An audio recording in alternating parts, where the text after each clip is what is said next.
നമ്മൾ കഴിഞ്ഞ ചെയ്ത പ്രോബ്ലത്തിൻ്റെ പോലത്തെ ഒരു പ്രോബ്ലം അല്ല, കുറച്ചുകൂടി ഡിഫറെൻ്റ് ആയിട്ട് എല്ലാവരും തെറ്റിക്കാൻ ചാൻസ് ഉള്ള ഒരു പ്രോബ്ലമാണ്. അതിൻ്റെ നോർമൽ മെത്തേഡും ട്രിക്കൊക്കെ നമുക്ക് ഡിസ്കസ് ചെയ്യാം. നമ്മുടെ ബേസിക് ഇക്വേഷൻ എന്താണ്? ശരാശരി ഈസ് ഈക്വൽ ടു തുക ബൈ എണ്ണാണ്. ഇതിൽ നിന്ന് നമുക്ക് തുക ഈസ് ഈക്വൽ ടു ശരാശരി ഇൻറ്റു എണ്ണം കൂടെ നമുക്ക് എഴുതാമല്ലോ. അപ്പോൾ ഈ ഒരു ഇക്വേഷനാണ് നമ്മൾ ഈ ഒരു പ്രോബ്ലത്തിൽ നമ്മൾ യൂസ് ചെയ്യുന്നത്. ബേസിക്കായിട്ട് പഠിച്ചിരിക്കേണ്ട എന്താണ്? ശരാശരി ദാറ്റ്സ് ഈക്വൽ ടു തുക ബൈ എണ്ണം. അത് മറന്നു പോകരുത് കേട്ടോ. അപ്പോൾ ഇവിടുത്തെ ക്വസ്റ്റ്യൻ എന്താണ്? ഒരു ക്ലാസ്സിൽ 30 കുട്ടികളുണ്ട്. അവരുടെ ശരാശരി വയസ്സ് 14ആണ്. ടീച്ചർ കൂടി ക്ലാസ്സിൽ വന്നപ്പോൾ ശരാശരി 15 ആയി. എങ്കിൽ ടീച്ചറുടെ വയസ്സ് എത്ര? അപ്പോൾ ഫസ്റ്റ് കേസിൽ എന്താണ്? 30 കുട്ടികളുണ്ട്, ശരാശരി 14ആണ്. അങ്ങനെയാണെങ്കിൽ ടോട്ടൽ തുക എന്ന് പറയുന്നത്, അല്ലെങ്കിൽ ഇവിടെ ടോട്ടൽ തുക എന്ന് ഉദ്ദേശിച്ചത് എന്താണ്? ടോട്ടൽ വയസ്സാണ് അല്ലേ. അതിനപ്പോൾ ശരാശരി ഇൻറ്റു എണ്ണം നമുക്ക് മൾട്ടിപ്ലൈ ചെയ്യാമല്ലോ. അപ്പോൾ ടോട്ടൽ വയസ്സ് ഫസ്റ്റ് കേസിൽ എത്ര കിട്ടും? 13 ഇൻറ്റു 14 നമുക്ക് കിട്ടും. ദാറ്റ്സ് ഈക്വൽ ടു 420 എന്ന് കിട്ടും. ഓക്കെ അല്ലേ. സെക്കൻഡ് കേസ് പറയുമ്പോൾ 30 എന്നുള്ളത് 31 ആകും. എങ്ങനെ? 30 കുട്ടികളിലേക്ക് ഒരു ടീച്ചറും കൂടെ വന്നു കഴിഞ്ഞാൽ അപ്പോൾ 31 ആൾക്കാരായി അല്ലേ. അപ്പോൾ 31 ഇൻറ്റു പുതിയ ശരാശരി എത്രയാണ്? 15. അപ്പോൾ ആ കേസിലുള്ള ടോട്ടൽ വയസ്സ് എത്രയാണ്? 31 ഇൻറ്റു 15 ആണ്. മൾട്ടിപ്ലൈ ചെയ്യാൻ നമുക്ക് എത്ര കിട്ടും? 465.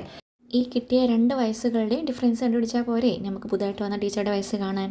അത്രയേ ഉള്ളൂ. അപ്പോൾ നമുക്ക് എന്ത് ചെയ്താൽ മതി?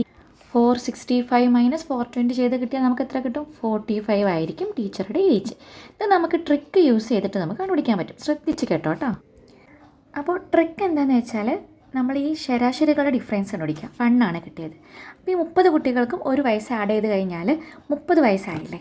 അപ്പോൾ ഈ 30 വയസ്സിൻ്റെ കൂടെ എന്ത് ആഡ് ചെയ്യുക? ന്യൂ ശരാശരി ആയിട്ടുള്ള 15 ആഡ് ചെയ്ത് കഴിഞ്ഞാൽ ടീച്ചറുടെ വയസ്സ് കിട്ടും. അത്രയേ ഉള്ളൂ. ഇനിയിപ്പോൾ നിങ്ങൾക്ക് മറ്റൊരു എക്സാമ്പിൾ പറയാമെന്നുണ്ടെങ്കിൽ, ഇപ്പോൾ നമ്മൾ ഫസ്റ്റത്തേൻ്റെ ശരാശരി 14, ടീച്ചർ കൂടെ വന്നപ്പോൾ ശരാശരി 16 ആണെന്ന് വിചാരിക്കാം. അപ്പോൾ ഇപ്പോൾ തമ്മിലുള്ള ഡിഫറൻസ്, അതായത് 16 മൈനസ് 14 എന്ന് പറയുന്നത് എന്താണ്? 2 ആണ്. അപ്പോൾ ഓരോ കുട്ടികൾക്കും 2 വയസ്സ് നമ്മൾ ആഡ് ചെയ്ത് കൊടുക്കുക. അപ്പോൾ ടോട്ടൽ 30 കുട്ടികളുണ്ട്. അപ്പോൾ 30 ഇൻറ്റു 2 എത്രയായി? 60 ആയി. ഈ 16ൻ്റെ കൂടെ നമ്മൾ എന്താ ആഡ് ചെയ്യുക? പുതിയ ശരാശരി 16 അല്ലേ, പ്ലസ് 16 ആഡ് ചെയ്ത് കൊടുത്താൽ നമുക്ക് പുതിയ ആഡ് ചെയ്ത ടീച്ചറുടെ വയസ്സ് കിട്ടും. That is 76. അത്രയേ ഉള്ളൂ. അപ്പോൾ എല്ലാവർക്കും ട്രിക്ക് പെട്ടെന്ന് ഓർമ്മ കിട്ടിക്കോളണമെന്നില്ല. എനിക്കൊക്കെ ആണെങ്കിൽ നോർമൽ മെത്തേഡിൽ തന്നെ എങ്ങനെ നമ്മൾ പഠിച്ചാലും ഫസ്റ്റ് ക്വസ്റ്റ്യൻ കാണുമ്പോൾ നോർമൽ മെത്തേഡിൽ തന്നെ പോവുള്ളൂ. അതുകൊണ്ടാണ് നോർമൽ മെത്തേഡിൽ എങ്ങനെ ചെയ്യാമെന്നുള്ള ശരാശരി ഈക്വൽ ടു തുക ബൈ എണ്ണം എന്നുള്ള ഇക്വേഷൻ യൂസ് ചെയ്തിട്ട് നമുക്ക് അതിൻ്റെ വയസ്സ്, ടോട്ടൽ വയസ്സ് കണ്ടുപിടിച്ച് ഡിഫറൻസ് കണ്ടുപിടിച്ചാൽ നമുക്ക് എന്ത് കിട്ടും? പുതുതായിട്ട് വന്ന ആളുടെ വയസ്സ് കിട്ടും. അല്ലെങ്കിൽ ഈ ട്രിക്ക് യൂസ് ചെയ്താൽ മതി. ഓക്കെ അല്ലേ.